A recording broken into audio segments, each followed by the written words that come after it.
Hi, I'm Tiffany Hayes of Needle in a Haystack, and I have a project to share with you today, and it is a quilt that is called Muse. And actually, I have multiple versions of Muse in this handout, this booklet that I've created. So I have created one of the versions behind me that is made with ombre fabric. We're also going to use the goddess tool, and this again is my creation, and we are going to make this one block, and we're going to need to make 4 of them to make the quilt that is behind me. And this is the block we will assemble today, and I'll show you where and how to put the ombres as well as how to cut all the pieces. So let's get started making this block.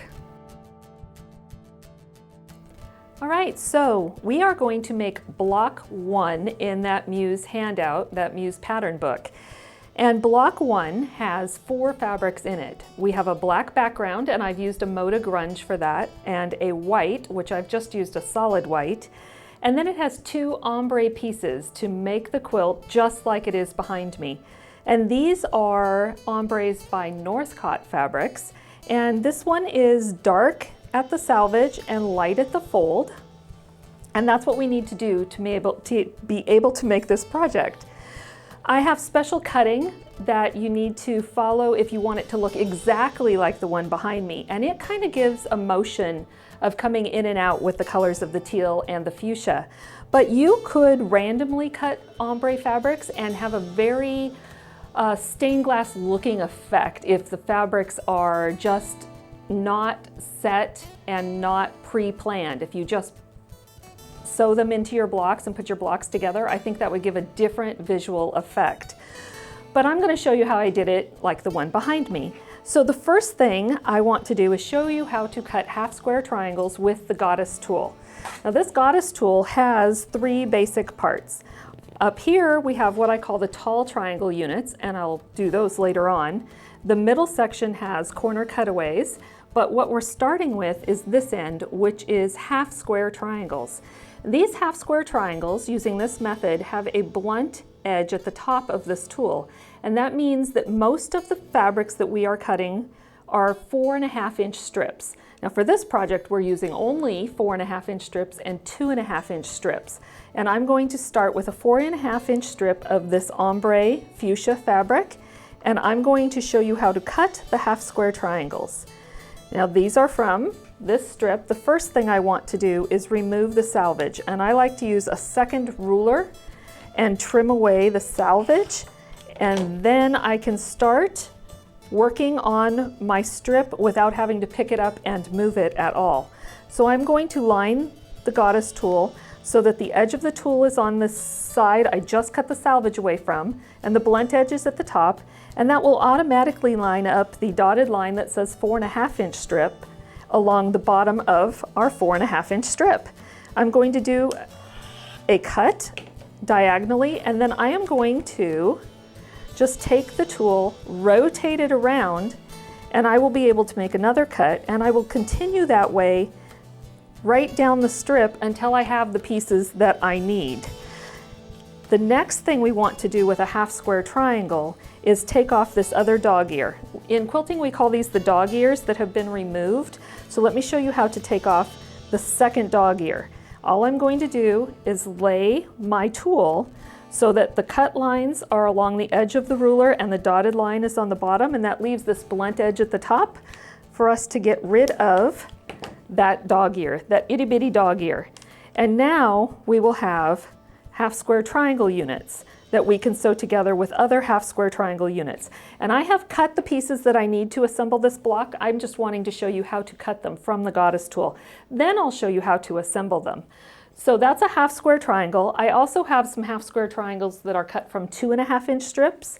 It works the same way when you line up the goddess tool on the strip. It's just instead of lining it up on the line that says 4.5-inch strip, you'll line it up on the line that says 2.5-inch strip. And you'll be able to make those units as well. The next thing we want to cut are some tall triangles, and we need them out of the fuchsia fabric, but it looks like I don't have a strip, so I'm going to show you how to cut them. This is the tall triangle end of the tool, and we just cut on either side of the triangle. It is lined up along the bottom of that 4.5 inch strip with the blunt edge at the top. And that's how we get tall triangle units. So this is what they will look like. And I think they are the easiest units to cut from this tool. But those are our tall triangle units. We have one more unit that we will need to cut, and that is a half tall triangle. And those will start from a 3.5 inch strip, 4.5 inch strip, and we need to cut it down to a 3 1/16. And I know that sounds brutal, and it's really not that bad. I want to show you on a ruler, a Creative Grids ruler, how I do that. This is the 3-inch line. I have solid lines here, 1, 2, 3. And the next hash mark, the next line over is an 1/8. But if you follow the hash marks that are perpendicular to this 3 line, I'm moving just to the tips of the hash marks, and that will give me a 1/16. The funny thing is that 3 is just a shy bit too small, and 3 1/8 is just a tad bit too much. So I do want to go with a 3 1/16. Now, if you're using another ruler that is similar to this tall triangle, say maybe a Tri-Rex ruler or a Creative Grids ruler, you will probably have 2 pieces. The Creative Grids rulers have 2 units. The Tri-Rex ruler has 2 units, and the Creative Grid ruler has, I believe, 1 triangle at the top and a half tall triangle at the bottom. And so they're connected, but I don't have that shape on here, so I have to cut mine into rectangles before we cut to triangles. And hence, that's why we get to the 3 1/16. But this way you have everything you need for this project in one ruler, and you don't have a ruler that you might misplace. If you have those sets of rulers and you misplace one of them, you're kind of out of luck. So I'm going to do that first cut on the diagonal, and I'm going to come back and trim away this itty bitty triangle.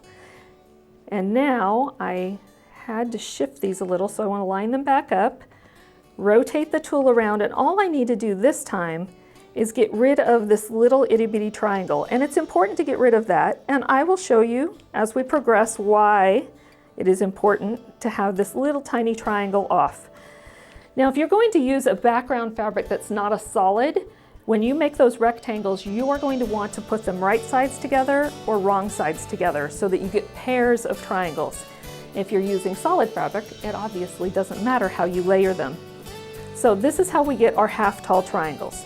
So let's talk about assembling the pieces that we need for this block. The first one let's work on is this unit right here.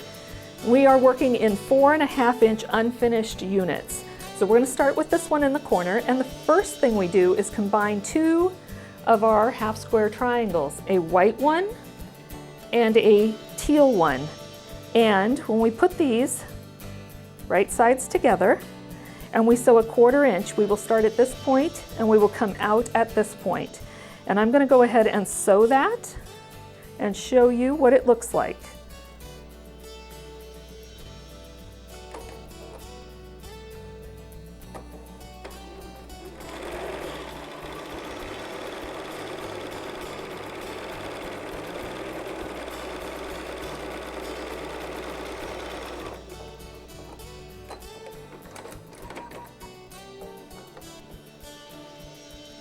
Very good. I came off a little bit down here at the end because I'm standing and working at an odd angle, but I can fix it later. The next thing I'm going to do is I'm going to press the seam open. I know there are those of you who love to press open and those of you who absolutely do not, and it is up to you. I prefer to press my seams open on a quilt like this because I will be rotating the blocks around and sewing them together where I cannot predict where the seams will need to fold in opposite directions. So for my purpose, I prefer to have the seams pressed open, and then I don't have an issue with bulk in my seam allowances. So we have made the first part of this unit. I have the white and the teal, but I need to put on this small black triangle. And now I'm going to use the center of my goddess tool. There are corner cutaways here along the center, and we are going to use the small corner cutaway, and I'm going to remove a triangle.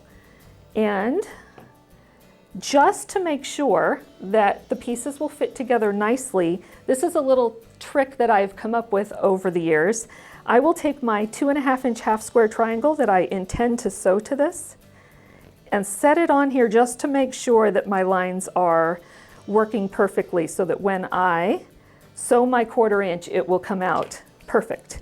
So I'm going to trim away this. This is our 1 piece of waste. And now when we set this half square triangle on here, we sew our 1/4 inch and press it. This is the unit we end up with.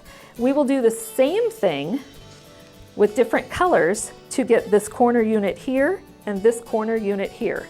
And we also had some half square triangles in here, the large ones with the black and white fabrics, here and here. We have some lovely squares. Those are easy, we don't have to do anything to them. A white square and 3 black squares. Then out here, we have some rectangle pieces. And what I did was I cut my rectangles from my ombre fabrics, and I decided that I was going to pair the lightest of the ombres on the fuchsia with the darkest of the teal, and the opposite for the shades the other direction. So let me show you what I mean. I'm going to take a light teal with a dark fuchsia, and I'm going to take a dark teal with a light fuchsia, and I'm going to continue until I have the pairs I needed to make these 4 sets of rectangle units. Now we only have one more piece that we need to work on, and that's the corner. We have a lightest square of fuchsia, we have a dark square of teal, and a dark rectangle of teal, and this is pretty straightforward. We put these 2 squares together and then add this one on. And then we have all of the units we need to assemble this block. What we will do then is sew a row of these units together, all 4 rows, and combine those until we have a block.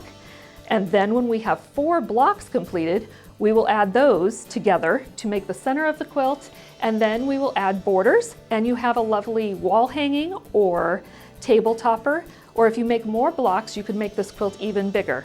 So that's how we're using ombres and the goddess tool to make this lovely wall hanging behind me. So I hope you are losing any inhibition that you may have had with ombres, and you can go forward and create beautiful quilts, either that give you an optical illusion or a stained glass effect. That's the great things about ombres. They can do both of those things. So thanks for joining me today. I hope you enjoyed this, and I hope you use ombres and make gorgeous quilts. So keep quilting.